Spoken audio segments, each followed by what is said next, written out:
네, 오늘은요, 기한과 때가 있습니다. 기한과 때가 있습니다. 라는 제목으로 말씀을 전하도록 하겠습니다. 우리가 살펴보는 전도서는 솔로몬이 지은 그런 내용이죠. 참으로 허무하다, 이런 내용이 많이 나타나 있는 그러한 내용을 가진 성경입니다. 근데 오늘 본문을 볼 때에 때가 있습니다. 때라는 이 단어가 굉장히 많이 나옵니다. 이 때라는 단어는요, 히브리어로는 에트라고 하는데 이 기간을 뜻하기도 하고 정해진 때, 적절한 때, 이런 것을 의미하는 그런 단어입니다. 그리고 히브리어로는 여러분 들어보신 적이 있으시겠지만 카이로스라고 하는데요, 시간을 의미하는데 그냥 시간이 아니라 하나님이 정한 시간, 그런 시간을 의미하는 내용입니다. 그러니까 오늘 본문에 엄청나게 많이 나오는 이 때라는 시간이라는 이 의미는 바로 하나님께서 정해놓으신 시간을 의미하는 그러한 내용이다라는 겁니다. 우리가 생각할 때는 우리가 정한 때와 시간이라고 생각을 할 수 있지만 여러분, 그것이 아니라 하나님께서 정하신 때와 시간이 있다라는 사실을 말하고 있는 겁니다. 그러니까 여러분, 우리 그리스도인들이라는 사람들은요, 바로 하나님의 때를 기다리는 사람들이고요, 하나님의 때가 있다라는 사실을 믿음으로 고백하는 사람들이다라는 겁니다. 이렇게 하나님의 때를 믿는 사람들이 바로 그리스도인들이 되어져야 한다라는 의미가 되는 것이죠. 그리고 우리 그리스도인들은 이 세상의 모든 때가 지나면 또 영원한 하나님의 나라가 도래한다라는 사실 또한 믿음으로 고백하는 자들입니다. 그래서 사실 우리의 삶을 좀 돌아봤을 때 여러분, 우리가 기도하는 대부분의 것들은 사실 하나님의 때에 대한 것들이 많은 것이 사실입니다.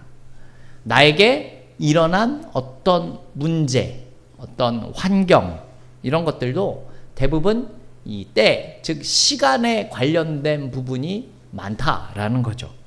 그래서 우리는 내가 생각하는 그때에 하나님께서 나를 위해 그 일을 해주시면 좋겠다라는 사실을 소망하면서 살아가는 경우가 사실 대부분이지 않겠습니까? 그죠? 그런데 실제로 우리의 삶을 보면 이렇습니다. 우리는 학교를 졸업할 때가 있고 사회에 나갈 때가 있습니다. 그리고 직장을 옮길 때가 있고 결혼을 할 때가 있습니다. 자녀를 떠나보낼 때도 있고 내가 있던 곳에서 은퇴를 할 때도 있습니다. 그리고 어떤 경우에는 사람을 잃을 때도 있고 새로운 상황을 맞이하는 때가 생기게 됩니다. 이러한 것들을 보면 사실 우리의 인생에 어떤 전환기가 생기는 것이 사실입니다. 인생의 어떤 전환점이다라고 볼 수 있는 그런 시간들이 우리 모두에게는 다 주어진다라는 겁니다.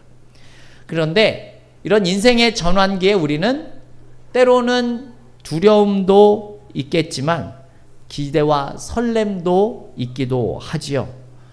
그렇다면 왜 두려움이 생기는 겁니까? 사실 우리는 익숙한 환경이나 상황을 떠나서 새로운 것들을 맞이해야 하기 때문에 그렇다라는 겁니다. 내가 경험하지 못한 것들을 마주해야 할 때 우리는 심리적으로 두려움을 느끼는 것이 사실입니다. 그래서 전도서 3장에서 솔로몬은 우리에게 아주 중요한 진리를 가르쳐주고 있습니다. 그것이 무엇입니까? 인생의 모든 전환기, 이런 때에는 하나님의 때가 분명히 있다라는 내용이죠. 1절에서 우리에게 이야기를 하고 있는데요, 우리 1절 말씀 같이 한번 읽어볼까요? 1절입니다. 범사에 기한이 있고 천하 만사에 다 때가 있나니. 네, 아멘. 여러분, 무엇이라고 이야기를 합니까? 솔로몬은 우리 인생이 그냥 어떤 우연에 의해서 시간의 흐름에 따라 그냥 다 지나가는 것은 아니다. 그러니까 무질서한 사건으로 보고 있지 않다. 이렇게 말을 하고 있는 내용 아니겠습니까? 태어남이 있고 죽음이 있고 심음이 있으면 또 뽑힘이 있고 울 때가 있으면 웃을 때가 있고 잃는 것이 있으면 얻는 것도 있다. 지금 이렇게 성경은 말을 하고 있는 것이죠.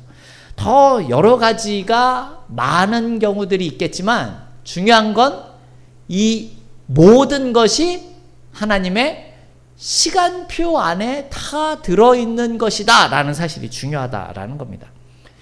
그래서 사실 우리는 살아가면서 이런 생각들을 많이 하죠. 우리는 열심히 노력하면 그래 다 잘 될 수 있을 거야 이런 생각들을 합니다. 때로는 그래 이렇게 하면 내 뜻대로 다 될 수도 있어 이런 생각을 하는 경우들이 많다라는 겁니다. 하지만 실제로 우리가 살아가다 보면 내 뜻대로 풀리는 경우들이 많지가 않고, 그죠? 생각지도 못한 순간에 때로는 성공을 맛보기도 하지만 실패를 또 좌절을 맛보는 경우가 현실 속에 많이 일어난다라는 것이죠. 이럴 때 또 우리는 이런 생각을 하게 되죠. 아, 왜 하필 이런 때 이런 일이 일어나는가? 왜 나에게 이런 변화가 찾아왔는가? 왜 준비되지도 않았는데 이런 일들이 일어나는가? 이런 생각들을 하게 됩니다. 내가 바라지 않는 결과가 나타났을 때 우리는 보통 늘 이런 생각을 하는 것이 사실입니다. 그런데 여기서 우리가 반드시 생각해야 될 내용은 무엇인가 하면요. 하나님은요, 우리가 가진 시계보다 훨씬 더 큰 시계를 가지고 계신다라는 사실을 우리는 기억할 필요가 있다는 겁니다. 문제는 우리는 현재 지금 내 눈에 보이는 것만 믿고 바라면서 살아가는 경우가 있는데요. 여러분, 하나님은 어떻습니까? 하나님은요, 처음과 과정과 끝까지 모든 것을 한꺼번에 보고 계신다라는 사실을 우리가 기억할 필요가 있다라는 겁니다. 여러분, 모세 아시죠? 네. 모세가 이 바로의 공주에게 입양되지 않습니까? 그래서 40살까지 이집트, 그러니까 애굽에서 최고의 교육을 받으면서 왕자로서 살아갔었던 사람입니다. 그런데 그랬던 그가 광야에서 40년 동안 양치면서 지냅니다. 여러분, 최고의 교육을 받던 사람이 광야에서 양치면서 어떤 생각으로 살아갔겠습니까? 와, 내 인생은 정말 대단해. 내가 양을 칠 수 있다니 이렇게 생각하면서 살았겠습니까? 내가 지금 뭐 하고 있는 건가? 이런 생각 들지 않겠습니까? 그죠? 제가 많이 드리는 말씀이지만 여러분, 요셉은 어떻습니까? 형들에게 종으로 팔려갑니다. 종으로 팔려갔는데 거기서 또 누명을 쓰고 감옥에 갇히게 됩니다. 여러분, 그렇게 보낸 시간이 13년이나 되지요. 말씀드리지만 요셉은 그럴 만한 잘못을 한 적이 없는 사람이에요. 그럼에도 그가 그런 시간을 보내고 살았다라는 거죠. 왜 마음속에 왜 나한테 이런 일이 생기는가? 내가 왜 이렇게 살아가야 하는가? 이런 생각하지 않았겠습니까? 사실 여러분, 다윗도 그렇죠.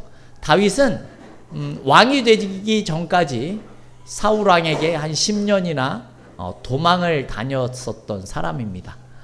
사울은 다윗을 죽이기 위해서 특공대까지 조직을 했었던 사람이에요. 다윗이 잘못한 거라고는 이 골리앗을 죽인 것밖에 없습니다. 그런데 거기에 질투를 느껴 사울은 한 10년 동안 다윗을 죽이기 위해서 온갖 노력을 다했던 것을 우리는 성경을 통해서 알게 된다라는 것이죠. 여러분, 이들 모두 지금 자신이 당한 일들을 생각을 해보십시오. 너무 어렵고 힘든 일을 당하고 있지만 여러분, 하나님은 이미 이 일의 끝을 알고 계신다라는 사실을 우리가 기억해야 한다라는 겁니다. 이것들 모두 하나님께서 정하신 때를 위한 과정 속에 있는 일들이었다라는 사실을 우리가 기억해야 한다라는 겁니다. 그래서 우리가 첫 번째로 기억해야 될 내용은 이겁니다. 지금 나한테 일어나고 있는 이 모든 변화도 전부 다 하나님의 시간표 안에 있는 것이다 라는 내용을 우리가 생각하며 살아가야 한다라는 것이죠. 헛된 시간을 보내고 있는 것은 아닌가, 이런 생각 들 수 있죠. 너무나 고통스럽게 여겨질 수 있는 시간일 수 있지만 여러분, 이것 또한 모두 다 하나님의 시간표 속에서 이루어지고 있는 일들이다라고 우리가 생각해야 한다라는 겁니다. 그렇다면 여러분, 우리가 당하고 있는 이 일들에 대해서 우리가 어떻게 생각을 하면 좋겠습니까? 여러분, 겸손이라는 말 들어보신 적 있죠? 겸손. 겸손이 어떤 의미일까요? 여러분, 사전적인 의미로 겸손은 이러합니다. 남을 존중하고 내 자신을 드러내지 않는 것, 세우지 않는 태도, 이런 것들을 겸손이다라고 정의를 하고 있습니다. 여러분 들어보신 적이 있으실지 모르겠지만 이 남아프리카 공화국의 앤드류 머레이라는 목사님이 계셨습니다. 그분이 겸손이라는 것을 하나님의 때와 결부지어서 이렇게 한마디로 이야기를 하게 됩니다. 무슨 내용인가 하면, 내 마음과 생각과 행동이 하나님의 때보다 앞서지 않는 것을 겸손이다, 이렇게 표현을 하셨습니다. 우리가 기도할 때도, 우리는 계획을 세울 때도 우리가 하나님의 때보다 앞서가서는 안 된다라는 사실을 표현을 하는 내용인 겁니다. 오히려 우리는 하나님의 때에 순종할 수 있도록 기도하는 모습이 필요합니다. 왜냐하면 그 하나님의 때가 하나님의 편에서 볼 때는 가장 적절한 때이기 때문에 그렇습니다. 어떤 어려움이나 큰 변화가 우리에게 생겼을 때 하나님의 때를 생각하면서 우리는 더 겸손한 마음으로 기도하는 모습이 필요하다라는 겁니다. 여러분, 이러한 이해 속에서 오늘 본문을 보게 되면 우리는 조금이나마 더 소망을 가질 수 있는 내용들이 있다라는 사실을 발견하게 되죠. 말씀드렸지만 오늘 본문에는 때라는 말이 계속해서 등장합니다. 날 때가 있고 죽을 때가 있으며 심을 때가 있고 뽑을 때가 있으며 이런 내용이 반복되죠. 여러분, 이 내용이 의미하는 바가 무엇일까요? 아시겠지만 여러분, 하나님은요 계절 하나를 계속해서 영원히 지속시키시지 않는 분이십니다. 그러니까 무슨 뜻입니까? 여러분, 혹독한 겨울이 평생에 이어지지 않는다라는 겁니다. 그 혹독했던 겨울도 시간이 지나면 따뜻한 봄이 되고 싹이 움트고 생명력을 드러내는 시기가 온다라는 겁니다. 그러다 다시 뜨거운 여름이 오죠. 너무 뜨겁지만 여러분, 그 뜨거운 여름을 보내면서 오곡백과는 익어가고 가을이 되어 추수를 할 수 있게 된다라는 겁니다. 그래서 우리는 종종 지금의 상황이 내가 겪고 있는 현재의 계절이 영원할 것처럼 생각하는 경우들이 생깁니다. 어떤 분들은 고난 중에 있으면 내 이 고난이 도대체 언제나 끝나게 될까라고 생각을 하죠. 성공 중에 계신 분들은 나의 지금 이 꿀같은 시간이 영원히 계속됐으면 좋겠다라고 생각을 하실 수 있는 겁니다. 그런데 하나님은 어떻다고요? 계절을 바꾸시는 분이시다라는 겁니다. 여기서 우리가 생각해 볼 수 있는 내용이 뭡니까? 우리는 자주 이전의 계절을 잊지 못하는 경우가 굉장히 많이 있다라는 겁니다. 우리는 예전에 좋았었던 시절들을 늘 기억하며 생각하며 살아가는 경우가 많아요. 여러분, 성경을 봐도 이스라엘 백성들이 광야에서 어디를 그리워했습니까? 애굽을 그리워했잖아요. 그죠? 그런데 이스라엘 백성들이 지금 광야에 있는 이유가 뭐죠? 하나님께서 약속의 땅인 가나안으로 들여보내시기 위해서 그들을 광야로 인도하신 겁니다. 그런데 자꾸 이스라엘 백성들은 과거의 애굽만을 기대하며 살아가고 있었다라는 겁니다. 그래서 여러분, 우리가 생각할 때에 하나님은 때로는 우리가 삶의 모습 속에서 우리의 인생의 문을 닫으실 때가 있다라고 우리는 생각할 때가 있습니다. 그러니까 무언가 잘 안 될 때가 있다라는 겁니다. 그러나 우리는 하나님께서 문을 닫으실 때에는 또 다른 새로운 문을 여시기 위한 절차 속에 있다라고 생각을 하면 좋다라는 것이죠. 여러분, 그래서 우리에게 어떠한 변화가 눈앞에 생겼을 때에 우리는 과거를 붙드는 것이 아니라 하나님께서 새롭게 여시는 문과 새로운 계절을 맞이할 준비를 해야 한다라는 겁니다. 사실 이런 내용을 우리가 머릿속으로는 잘 알죠. 네. 그런데 우리는 어려움이 생기면 늘 현실을 고통스러워하는 것이 우리의 모습인 것 같습니다. 그런데 여러분 1절 보십시오. 범사에 기한이 있다라고 얘기를 합니다. 기한이 있다. 무슨 뜻이죠? 모든 일에는 정한 시간이 있는 거다. 여러분, 좋은 일이든 나쁜 일이든 계속해서 그 한 곳에 머물러 있는 것이 아니라 그 시간들은 지나가게 되어져 있다라는 겁니다. 기쁜 일이든 좋은 일이든 항상 그 시간에 정체되어 있는 것이 아니라 모두 지나갑니다. 모두 다 사라지게 됩니다. 좋은 일도 사라지고 내가 경험하고 있던 나쁜 일도 사라지고 기쁜 일도 사라지고 슬픈 일도 사라지게 되는 겁니다. 그래서 우리 믿는 사람들은 좋은 일이나 기쁜 일이 생겼을 때에는 항상 이러한 시간에 있을 것이다 라고 생각하는 것이 아니라 앞으로 나에게 슬픈 일이나 힘든 일이 생길 수도 있고 또 힘든 일이 생긴 분들에게는 앞으로 나의 이 모습이 계속해서 이어지지는 않는다라는 생각을 가지고 있어야 한다라는 겁니다. 그러니까 우리는 그 다음을 대비하는 모습이 지혜롭다라는 사실을 우리에게 보여주는 내용인 겁니다. 그래서 우리는 기쁜 일이 있으면 다행이지만 때로는 슬프고 고달픈 일이 있을 때 더욱 소망을 가질 필요가 있다는 겁니다. 이 힘든 일들이 다 지나고 반드시 좋은 날이 올 수 있다라는 소망을 가지는 것이죠. 그래서 성경에서도 어떻게 이야기를 합니까? 잔치집에 가서 여러분 우리는 심판의 날을 생각할 수도 있어야 하는 것이고 죽은 장소 초상집에 가서는 영원한 하나님의 나라를 생각하며 부활을 바라보는 그런 믿음을 가진 자들이 필요하다라는 겁니다. 왜 이렇게 해야 한다고요? 모든 것은 우리에게 전부 다 지나가고 있는 중이기 때문에 그렇다라는 겁니다. 여러분 우리의 삶을 한번 돌아보며 생각을 해보십시오. 우리 지금 고3 친구들이 있지만 더 어렸을 때 그 시간에 머물러 있을 수는 없는 거죠. 다 중학교, 고등학교라는 시간이 지나고 대학이라는 시간을 보낼 수밖에는 없다라는 겁니다. 그래서 우리는 이 모든 사실을 알고 받아들이면서 이 세상의 삶에 대한 초연한 마음을 가지고 하나님을 바라보는 모습이 필요하다라는 겁니다.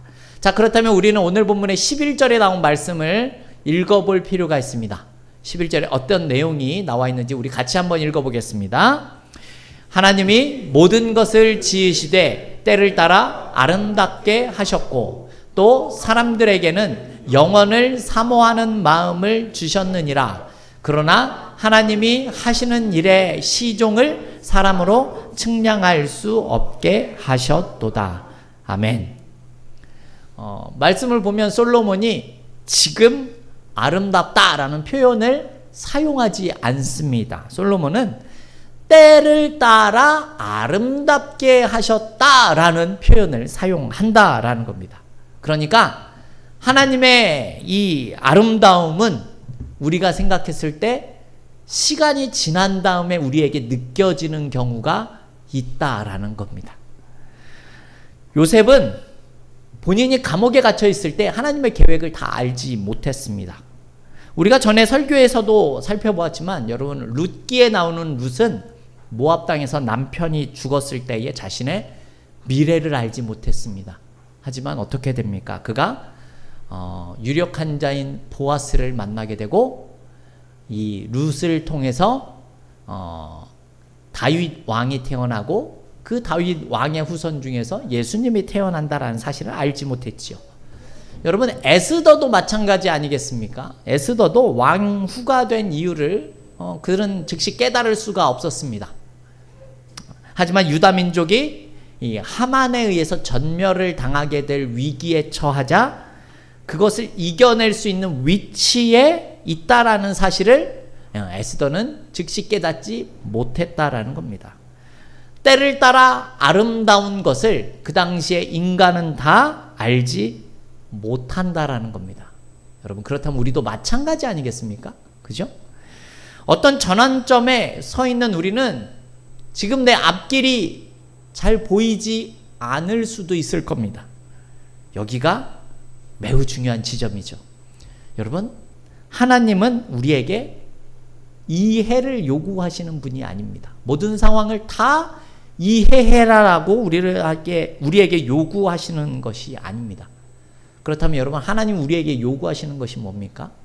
하나님은 우리에게 하나님을 신뢰해라 라는 사실을 요구하고 있다라는 것이죠. 여러분, 믿음은요, 모든 것을 다 알고 이해하는 것에서 시작되는 것이 아닙니다. 믿음은 모든 것을 아는 하나님을 신뢰하는 것이 바로 믿음입니다.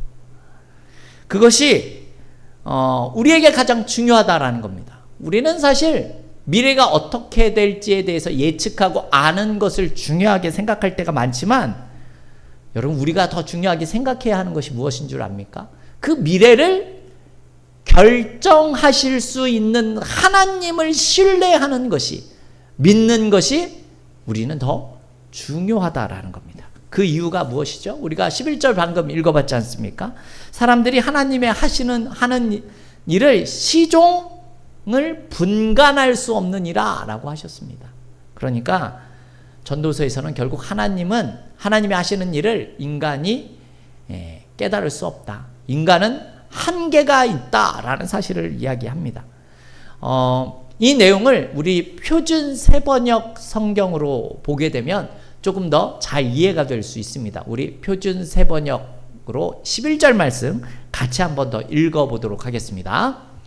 하나님은 모든 것이 제때에 알맞게 일어나도록 만드셨다. 더욱이 하나님은 사람들에게 과거와 미래를 생각하는 감각을 주셨다.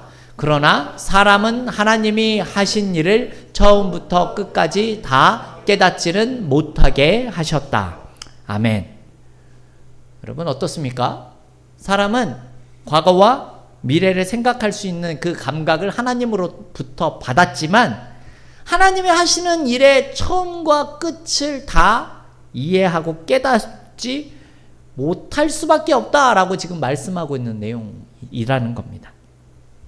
그러니까 여러분, 하나님이 하시는 일들을 다 이해하려고 노력한다면 우리는 그 이해에 실패할 수밖에는 없다라는 것이죠. 그래서 우리가 해야 하는 일이 무엇입니까? 하나님이 행하시는 일들을 깨닫도록 노력하는 모습이 필요합니다. 그런데 그 깨닫는 것도 우리가 가능하지 못할 때가 많이 있습니다. 그럴 때는 우리는 어떻게 해야 하죠? 하나님의 행하신 일들을 그대로 받아들일 수 있는 모습이 필요한 겁니다. 여러분, 하나님이 하시는 일은 우리에게 있어서 논쟁의 대상이 아니라 신뢰의 대상이고 신앙 고백의 대상이 되기 때문에 그렇다라는 겁니다. 그래서 하나님은 때로는 우리가 가지고 있는 안정감을 무너뜨리실 때가 있습니다. 그러니까 우리를 좀 불안하게 하실 때가 있다라는 것이죠. 나의 계획이나 나의 능력이나 이 모든 것들이 내 마음대로 되지 않을 때를 하나님이 만드신다라는 겁니다. 그럴 때 믿는 자들은 어떻게 하는 겁니까? 내가 믿고 있는 그 하나님을 바라볼 수 있는 길이 열린다라는 것이죠. 즉, 우리에게 일어난 일들이 우리를 힘들게 할 수 있지만 그것이 하나님을 바라보는 방법이 되는 것이고, 그것을 통해서 하나님이 일하실 수 있는 통로가 마련해지고 있다라는 사실을 기억해야 한다라는 겁니다. 여러분이 알고 계셔야 하는 것은 이것입니다. 여러분, 하나님은 상황을 바꾸시는 것보다 사람을 세우시는 일에 더 관심이 있으십니다. 그래서 때로는 어려운 일들을 통해서 우리가 하나님과 더 깊은 관계를 맺기를 원하고 계신다라는 것이죠. 여러분, 그래서 우리는 그 과정을 통해서 하나님을 더욱 의지하는 사람으로 만들어가고 계신다라는 사실을 기억해야 하는 겁니다. 더세움교회 성도 여러분, 우리가 때로는 만나는 어떤 전환기는 불안한 시간이 아닙니다. 하나님의 손이 가장 분명하게 역사하는 시간입니다. 오늘 여러분들이 어떠한 전환기를 지나고 있든지 여러분 기억하셔야 합니다. 때로는 우리가 떠나보내야 될 때가 있고 붙잡을 때가 있으며 기다릴 때가 있고 다시 시작할 때가 있다라는 겁니다. 그리고 그 모든 때를 주관하시는 하나님이 계신다라는 것이죠. 우리는 모든 이유를 다 알 수는 없지만 하나님은 우리의 모든 계절을 다 알고 계시는 분이십니다. 우리가 마지막으로 기억해야 할 것은 하나님은 우리의 인생을 실수 없이 인도하시고 모든 것을 때를 따라 아름답게 만드실 수 있는 분이시다라는 겁니다. 이러한 하나님을 늘 기억하며 살아갈 수 있는 저와 여러분이 다 되어질 수 있기를 주님의 이름으로 축원합니다. 아멘.